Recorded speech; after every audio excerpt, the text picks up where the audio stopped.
ಕೃಣಾಲ್ ಪಾಂಡ್ಯ ಅವರು ರೀಸೆಂಟ್ ಆಗಿ ಒಂದು ಮಾತು ಹೇಳಿದ್ರು, ವಿರಾಟ್ ಕೊಹ್ಲಿ ಅವ್ರು ಯಾವಾಗ ಡಕ್ಔಟ್ ಆಗ್ತಾರಲ್ಲ ಅವಾಗ ನಾ ಭಾಳ ಎಕ್ಸೈಟ್ಮೆಂಟ್ ಆಗಿರ್ತೀನಿ. ಯಾಕಂದ್ರೆ ವಿರಾಟ್ ಕೊಹ್ಲಿ ಅವ್ರು ನೆಕ್ಸ್ಟ್ ಮ್ಯಾಚ್ ಒಳಗೆ ಕಮ್ ಬ್ಯಾಕ್ ಮಾಡೇ ಮಾಡ್ತಾರು, ರನ್ಸ್ ಹೊಡೆದ ಅಂತೇಳಿ ಕೃಣಾಲ್ ಪಾಂಡ್ಯ ಅವರು ಹೇಳಿದ್ರು. Virat Kohli is a champion player. अगर वो 2 गेम में रन नहीं करते तो मैं तो बहुत एक्साइटेड हो जाता हूँ, क्योंकि अब पता है कि अब विराट कोहली आएगा वापस.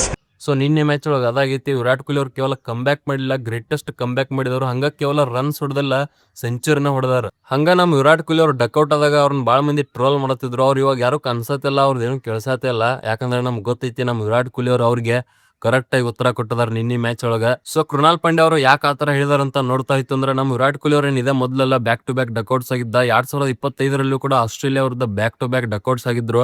ಬಟ್ ಅದಾದ ನಂತರ ನಮ್ ವಿರಾಟ್ ಕೊಹ್ಲಿ ಯಾವ ತರ ಕಮ್ ಬ್ಯಾಕ್ ಮಾಡಿದ್ರಂದ್ರ, ನೆಕ್ಸ್ಟ್ 5 ಮ್ಯಾಚ್ ಒಳಗ 3 ಸೆಂಚುರಿ ಮತ್ತೆ 2 ಹಾಫ್ ಸೆಂಚುರಿ ಹೊಡೆದಿದ್ರು. ಸೊ ಜಗತ್ತಿನಲ್ಲಿ ಎಷ್ಟೋ ಬ್ಯಾಟ್ಸ್ಮನ್ ಗಳು ಅದಾರ, ಅವ್ರ ಏನಾದ್ರು ಈ ತರ ಬ್ಯಾಕ್ ಟು ಬ್ಯಾಕ್ ಡಕ್ಔಟ್ ಆಗಿದ್ರಂದ್ರ ವಾಪಸ್ ಕಮ್ ಬ್ಯಾಕ್ ಮಾಡಕ್ ಬಾಳ ಅಂದ್ರೆ ಬಾಳ ಸ್ಟ್ರಗಲ್ ಮಾಡ್ತಿದ್ರು. ಬಟ್ ನಮ್ ವಿರಾಟ್ ಕೊಹ್ಲಿ ಅವ್ರಿಗೆ ಆ ಸ್ಟ್ರಗಲ್ ಕಾಣಿಸತಿರ್ಲಿಲ್ಲ. ನಿನ್ನೆ ಮ್ಯಾಚ್ ಒಳಗ ನಾರ್ಮಲ್ ಆಗಿ ಬ್ಯಾಟಿಂಗ್ ಮಾಡತ್ತಿದ್ರು. ಅವ್ರ ಕ್ಲಾಸಿಕಲ್ ಶಾಟ್ಸ್ ಗಳು ನಾವು ನೋಡಿದ್ವಿ ನಿನ್ನೆ ಮ್ಯಾಚ್ ಒಳಗ. ಬಹುಶಃ ಈ ತರ ಗ್ರೇಟೆಸ್ಟ್ ಕಮ್ ಬ್ಯಾಕ್ ಮಾಡಕ ಬೇರೆ ಯಾವ ಬ್ಯಾಟ್ಸ್ಮನ್ ಇಂದನೂ ಕೂಡ ಸಾಧ್ಯ ಇಲ್ಲ. ಅದು ಕೇವಲ ನಮ್ಮ ಕಿಂಗ್ ಕೊಹ್ಲಿ ಅವರಿಂದ ಮಾತ್ರ ಸಾಧ್ಯ.